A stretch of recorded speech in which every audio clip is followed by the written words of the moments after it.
All right, today we're going to talk about the two new rate types in Betaflight 4.2 and also about the dynamic rates in EmuFlight.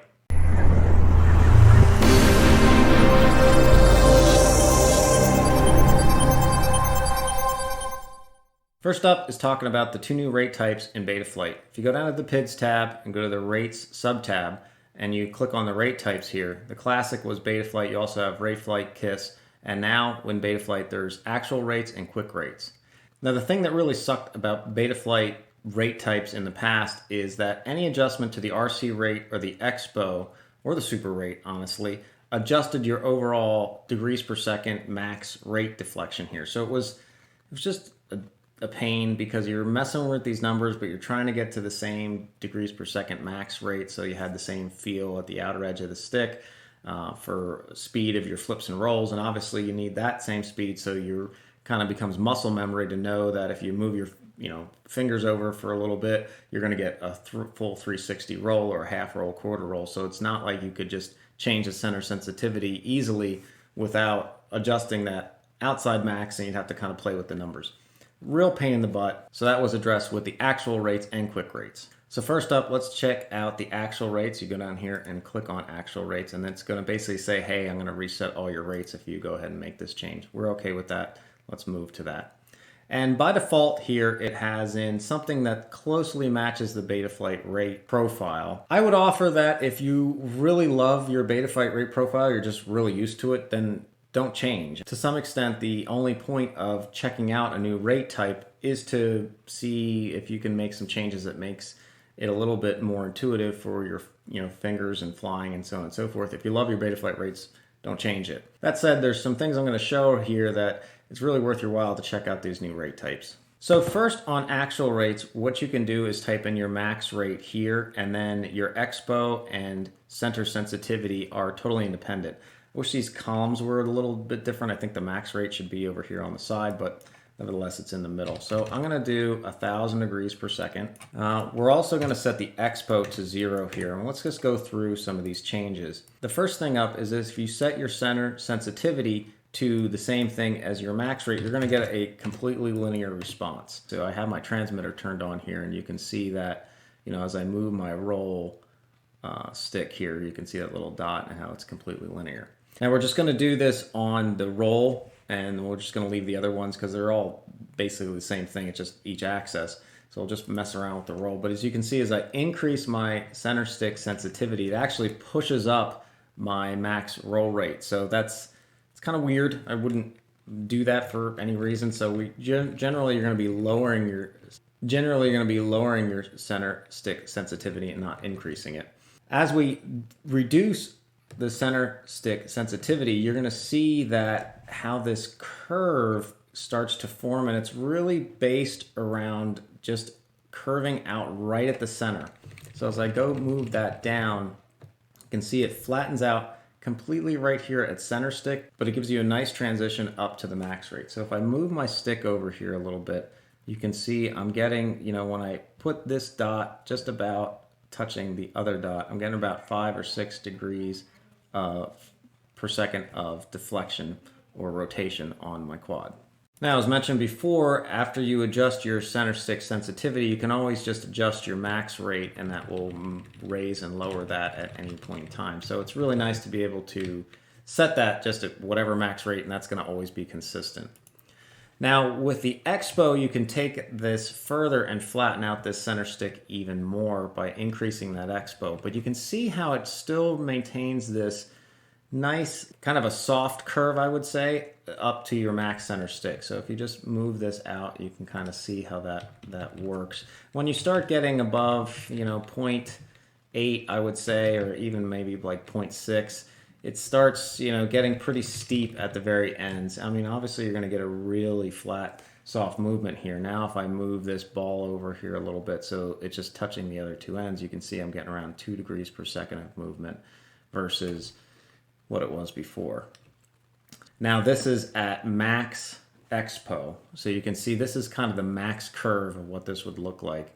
max expo, lowest center sensitivity, and a max rate of 1,000 meters per second. So it's kind of interesting if you can hold your stick over just a little bit. So you can see just touching those two balls to the end, I'm getting around 5 degrees per second. And as I increase my expo here, that goes down to 3, then down to 2.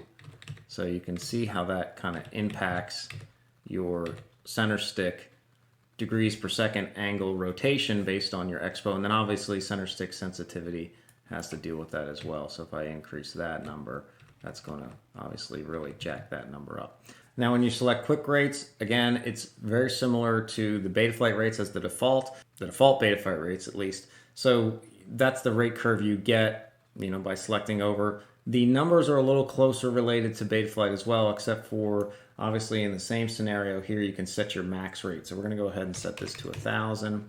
Now with quick rates, you can't get a completely linear response. So you can see this is the max you can put in. This is the 2.55, very similar to Betaflight rates, and 0 expo. And you can see it's not completely linear. Not that you'd want a linear response, but nevertheless. From here, if you reduce the rate curve, you can see somewhat of a similar response to the actual rates, but it is slightly different. There's more emphasis on making the bend out farther on the sticks. So you're going to get a smoother or a more flattened out center stick position here. Now you can see bringing this down, if I put both bubbles right aside of each other here again, we were down at 5 degrees per second, 2 degrees per second. So on quick rates here, you can see we're down at 7 degrees per second, somewhere in that avenue. And that's down at 0.66. So bringing that down even further. And this is without expo, you can see right here. So bringing that down even further, you can see I'm still at 6 degrees per second here, just putting the two bubbles side by side. So it's not as flattened out as the actual rates are. Now we can keep flattening that down, of course, but you can see how this curve is accentuated here on the outside corner. So you're going to get more linear response with quick rates in the middle here. It's not so much at center stick sensitivity. You're going to have a higher rate really close to the center of the sticks. However, if you wanted a flatter, you wanted that to hold longer and be flatter, kind of between 0 and 25% stick or 50% stick, that's where quick rates are going to deviate. That's the difference between actual rates and quick rates. Quick rates are flatter, longer, for more percentage from the stick center to the outside than actual rates are. To some extent with actual rates, you might be able to get somewhere close to the same with using expo a lot, but just natively quick rates, you can see how that difference is. If I keep flattening down quick rates, you can see I have to go quite a bit flatter here to get down to that 2 degrees per second by putting these two bubbles again side by side. So there I'm around the 2 degrees per second. So probably around 0.15, maybe up to, 0.15, maybe up to 0.2. And that would give me around the 2 degrees per second here motion, again, just where those two bubbles hit. Now further with quick rates, of course, if I increase the expo, that's just going to accentuate the bend here. Obviously, there's a big snap then at the very end, so it really just snaps at the very end of the stick. So you're going to get pretty soft, movements, almost a majority of the stick.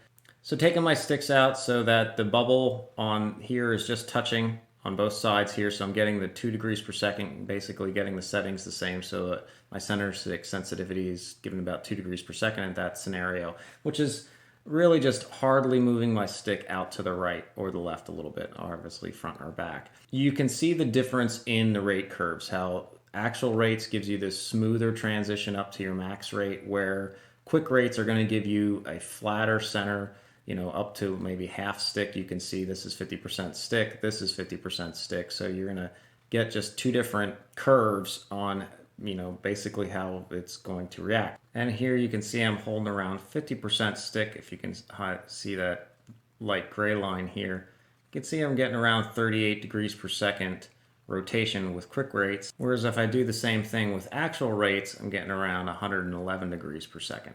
Now with actual rates, you do have the option to increase your expo even further. You can see it pushes that out there. and I'm getting around again 38 degrees per second because it pushes that down, and then I'm getting that transition up to 1,000 degrees per second from there. You can see the profile here at the end. If you scroll back in the video a little bit, the difference between the two is still there. But with actual rates, you can use the expo to do that, where when the quick rates, I had expo at 0, so there was really no option to adjust it any differently there. You know, making the expo more just pushed that bend out even further and further and further. Big thanks to Illusion FPV and CTZ Snooze. Those are two developers that generated the actual rates and quick rates PR into the code. So again, big thanks for their efforts for making this available to us, and some options that finally has it so that you can just set your max rate and that's it. You don't have to worry about it being adjusted as you're trying to adjust center sensitivity and expo and things of that nature. Now let's talk about EmuFlight's new rate dynamics. So rate dynamics are on top of the rates themselves. The rate dynamics are applied to the RC command directly from the transmitter. So the RC signal comes in, it's stepped, it's smoothed out. Under the receivers tab here, you have the smoothing. Now their default is interpolation. It really should be filtering. It's much better. And we'll talk about that here in a second. But it seems like they're still on the interpolated smoothing type. But that stepped commands that I talked about in a previous video, which I'll make a link to in the upper right, are smoothed out. So you get a smoother signal. And then that signal comes in, goes through the rate dynamics, and then through the rates. So whereas with Betaflight, you have two steps where the RC signal comes in, is smoothed out, and then goes through your rates, whichever rate you select. In EmuFlight, it comes in, it's smoothed out, it goes through rate dynamics then, and then it goes through the rate profile type that you select, which is shown up here. The rate profile type they have is just the classic Betaflight rate profile, so it still has that down draw of where, you know, if you adjust your RC rate, super rate, or expo, it adjusts your max rate. I'm guessing they may port over the new rate profiles from Betaflight at some point, but as for now, in the latest release, you still have just the classic Betaflight rate types. By default, rate dynamics is turned off, so when the sensitivity is set to 100, correction is sent to, doesn't really matter what it's set to, honestly. When the sensitivity is set to 100 and the weight is set to 0, that means rate dynamics are turned off. So the big question is, what does stick sensitivity, correction, and weight actually mean and do? You have the center and the ends. And honestly, it's a little complicated, so for the purpose of this discussion, we're going to assume that the rate profile is set completely linear downstream of rate dynamics. People probably won't do that, but there's a lot of crossover between the two things. Like specifically for sensitivity, when adjusted at the center or the end, it basically is the same thing as just going up and changing your RC rate or expo. It's kind of the same thing. So for now, we're going to assume that you have the rate profile set to be completely linear so that you're adjusting your stick feel based on rate dynamics. Obviously, it can be done with both and a combination of both together, but to me, just trying to explain that is kind of a brain scramble in itself, because you can actually do some things and then undo them with the rate profile. So you can do it, but it's complicated. It's stick feel, ultimately, it's up to you. It's a personal thing, so have at it. But just for the purpose of this conversation, I'm just going to assume a linear response on the rate profile as I have it set here. 1,000 degrees per second on here, and I usually go around 700 degrees per second on my yaw, so I'll put that in there for now. So EmuFlight doesn't have a nice graph that shows what rate dynamics are doing. So we're going to go ahead and switch over to an Excel file I have here. Again, thanks to Chris Thompson for doing a look at this. He was curious about it and drafted up this Excel file and shared it in our little Skunkworks group. So yeah, Chris, thank you. Okay, so the first value we're going to look at here is the sensitivity value. So that's here, the send, we have the center and the end, and the default is 100, which means whatever input signal comes in, it's 100% of that, so that's what you get. So like I said, as 100, then the rest of the stuff doesn't matter as long as your weight is 0 as well. The accumulation of the correction doesn't really matter if you're getting 100% of the signal coming through. So on the graph here on the right, we have basically your sticks from mid out to full stick. So here we have 0 stick, full stick on the right, and you can see we have the defaults in here, which basically has the rate dynamics turned off. So as I move the sticks over, you get a 1-to-1 response, and then that goes out to the rate profiles, and then the rate profile can adjust it to add expo, super rate, whatever. With this, if I take the center stick sensitivity and I drop that down to 50 instead of 100, you can see what it does. It starts to basically add in expo. So that's what I'm saying, there's some overlap there with your rates, because you could do the same thing with a rate curve. Ultimately, I can drop that down as low as 25, or I can boost that up to 175 as the max. So when you go above 100, it actually boosts your stick. So whatever you put in, it will multiply that by 1.75, so you'll get an actual curve the other direction. What's really interesting, or weird, depending how you look at it, is I can actually, for the end stick, then adjust this down to 50%. So you can actually get this really weird curve here where you're actually boosting up its center stick for a more sensitive, response on your sticks. Now, again, assuming you have a one-to-one rate profile selected, whereas if you put expo there, then that kind of undoes, that would be the opposite shape of this, so it would actually undo it. In most cases, usually we're adding expo and then jacking up at the end. So here you can kind of mirror that the other direction and bring that down as low as 25. So at mid stick, you could actually get a faster roll rate. So your quad could start to roll faster, then slow down in its roll at the very end of the stick. So that's, just pay attention to what you're doing for the stick. So it's very dynamic. You can put in all kinds of stuff. Normally you'd have, I guess, 100 here, I would think, at the end, so that you don't, so you get the full roll rate, or the combination of like you could double your rates for your achieved roll rate, but have it down here, and then you'd end up at the same spot. So you can see, between the rate profiles and the rate dynamics, it gets a little squirrely depending on what you're picking. Conversely, if you put both down at 25, you'd actually get only 25% at the end stick. So the end stick one is the one that can really get you the most. You'd only get 25% of your stick movement. So if you put in 1,000 degrees per second for your rates, you would only actually get 250 degrees per second, because you'd be taking 25% of your stick command to feed into your rate system. So that's how it works. Essentially, sensitivity to me shows about the exact same thing as just adjustments you can do on your rates, except for the fact that with sensitivity here, you can actually inverse stuff and actually make it way super sensitive at the center, and then have that tail off near the end. I don't know why you'd necessarily want to do that. I mean, you could so if you do 175 and 175, you could actually boost the entire way out. So you would get more movement at the same rate profile than you would otherwise. Some people may say from the Emu side that this is kind of like feed forward, but it's not. Feed forward is based on the acceleration of your stick. This is a one-to-one. It has nothing to do with acceleration, so it doesn't work like that. And secondarily, feed forward, when you push your stick out real hard, that gives it a big boost, trying to make up for the mechanical lag of the quad. The motors have to spin up, you have to push some air, things of that nature. And it's, the snappier, the faster you move your stick out, the snappier it pushes.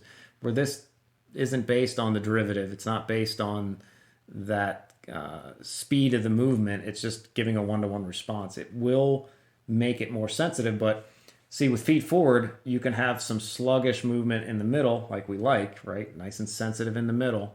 But if you move quick out to the end stick, it will boost the motors, send a boosted signal to the PID sum to really get the motor spinning as fast as it can. Where here, you can't have your cake and eat it too.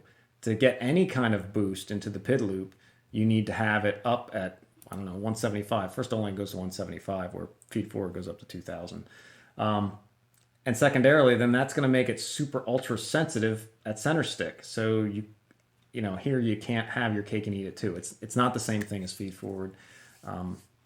They remove feed forward, but they do still have the feathered PIDs, which still has D-term kick in it if you set it to 0, I think, which is the default. So it still has a D-term kick.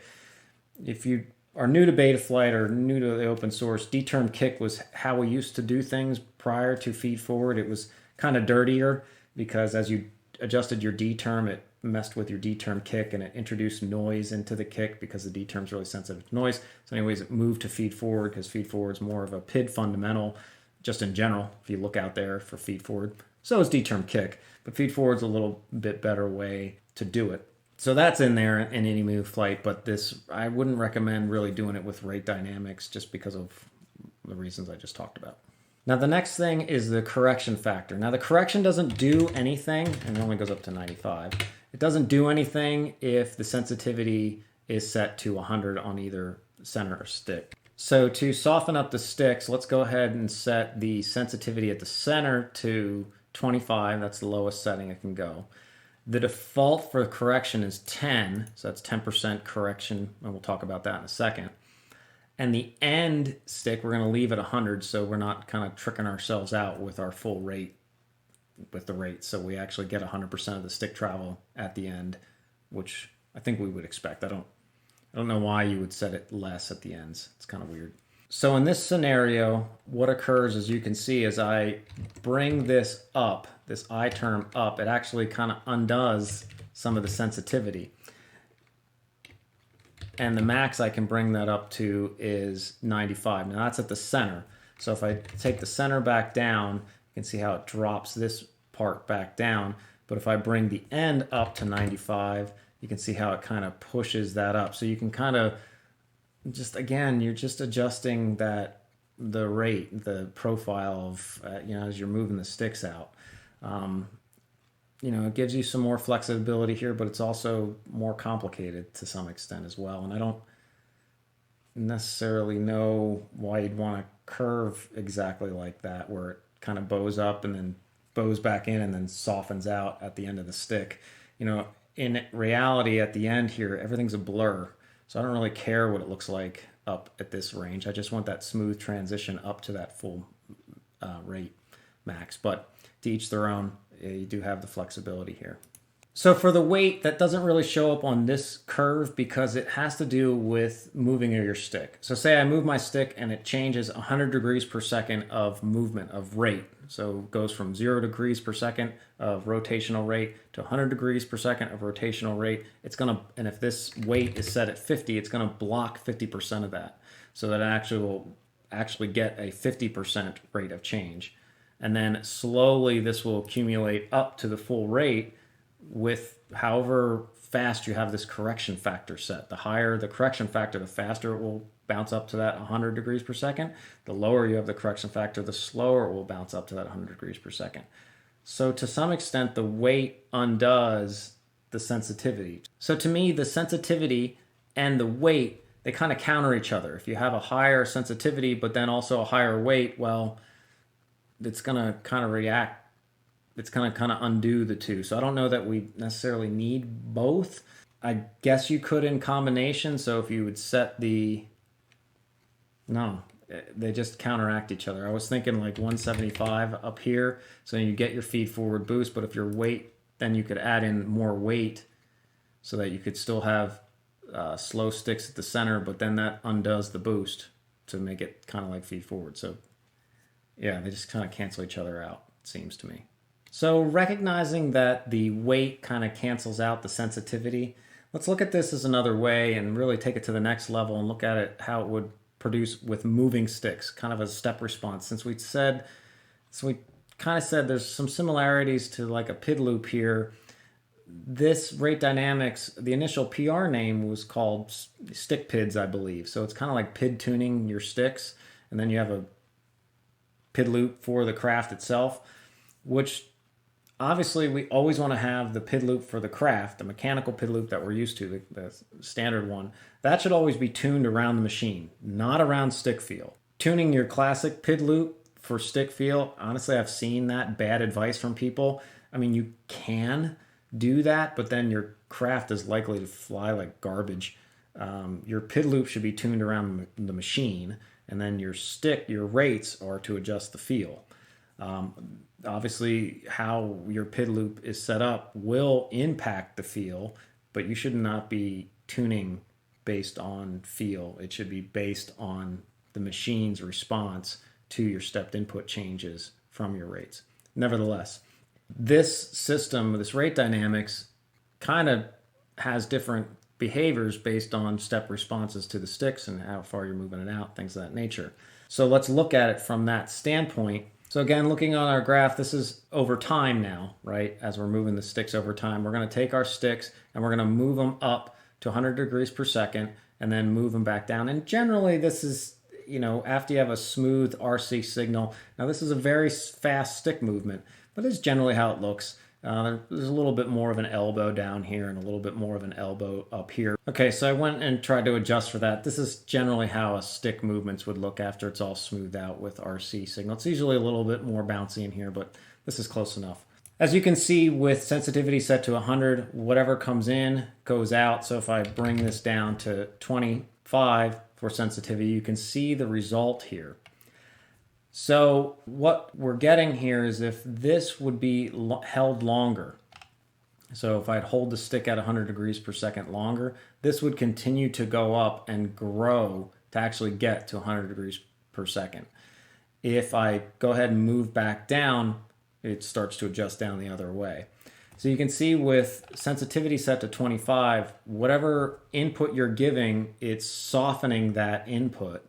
And then it starts to slowly grow up to there. If we want it to grow up quicker, we would set maybe the accumulation up to 20 or 30.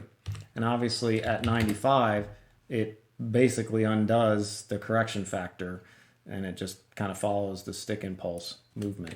So anything below 50, you're starting to kind of see that softening of the step response there. From you kind of moving your sticks out to 100 degrees per second and moving them back. But at higher values of correction, kind of undoes it. Same thing with higher values of sensitivity. If I put this at, say, 80, and you can kind of see how that works. 95, things of that nature. Now, what's interesting is if you put to 175, you're going to get something like that, where it boosts way up. It's going to overshoot essentially. So there's a balance there, right? Because the craft kind of lags. So if you boost your sticks initially up beyond, you'd have to, you'd get bounce back because of your sticks, not because of the craft. So using rate dynamics, and if you're going above 100, and you have bounce back, it's hard to tell whether it's because of the rate dynamics or because of the PID loop. Somewhat the same as feed forward. That's why when I say people should tune feed your craft, you turn off feed forward, you get the P to D balance squared away, and then you add feed forward in. But again, here you can increase your correction factor and then it will bring that bump up back down. You can see you really don't get that much bump if you increase the correction factor a bunch. So bring that down to 25, something like that. The biggest concern to me with this approach to give the quad some sort of boost is down here. You actually want the boost down here to get the craft moving, not up at the top. At the top, you're going to overshoot. Betaflight actually in 4.2 has code to avoid feed forward coming on strong here at this part. And we have the feed forward boost so that it's coming on the strongest down here. And then there's the feed forward limit to cut it off as it's approaching the full rate so you don't get overshoot. So this concept where dynamic rates can be kind of like a feed forward, it's not going to pan out. The same thing happens on this side. Here we're not giving it any boost to actually arrest the move when we got to get the motor started the most, but we're giving it a really big boost, which is going to overshoot down when it gets to center stick. So you're going to get a bunch of bounce back going above 100 here for your sensitivity. So here's kind of the real kicker, that rate dynamics with the sensitivity and the correction produces about the same result as a low pass filter on the sticks. This gray line you see right here is a simple PT1 low pass filter, and you can see how the effect is. So in Betaflight, if you go into the receivers tab, and this is the default here where it's filters and all that kind of jazz. If you would change this from auto to manual and then set this to 14 and then change this from biquad to PT1, you would get about the same response as rate dynamics set at 25 and correction at 20.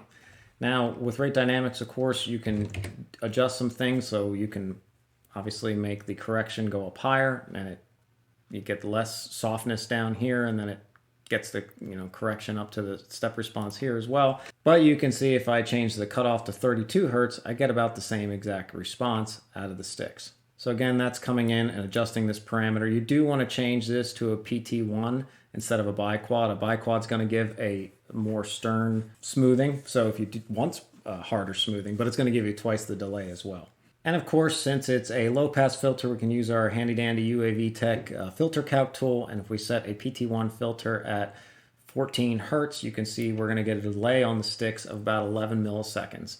So rate dynamics with low sensitivity and correction factors, you're going to get a ton of delay in your stick movements. And when you're Cinewhoop flying, maybe that's what you want. Again, if you want to emulate that in Betaflight, just go into the Receivers tab and go ahead and set those low pass filters to manual and bring them down. You can go all the way down to 1 hertz, and that will give you some real smooth sticks, which will then obviously also feed into your rates, just like rate dynamics, and get smoothed out even further.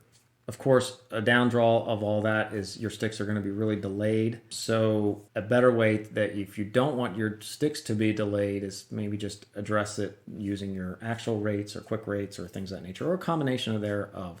Again, it's a feel thing, so have at it. For this, if you are setting some of these things manual, I wouldn't mess with the derivative cutoff and filters type. That has to do in Betaflight with feed forward mostly. And EmuFlight, it's not going to have that much effect. They don't have feed forward anymore. So I would just leave these to auto. But again, for the smoothing thing we just talked about, that would be the input cutoff type, input frequency, and input filter type. And of course, also a big thanks to Kevin Plazier, Quick Flash. He's the main dev on the EmuFlight project. The dynamic rates were his baby, although I think there might be a more elegant way to implement kind of the same concepts as the dynamic rates. It's still thinking out of the box. Always a big thanks to any of the open source contributors out there putting in their volunteer time to advance the ball and do software coding for all of us to fly and enjoy our toys for free. So thanks again, Kevin. Okay, so that is it for a rundown of the different rate profile types and EmuFlight's new rate dynamics. I hope you found this video helpful. If you did, please hit that like button and also consider the Patreon if you're coming back week after week. Thanks everybody, and I hope this helped. And smash that like button, please. Cause then if you guys get me 1 billion likes, then I can make videos that are Fortnite. So do you want Fortnite videos or this video? What's better?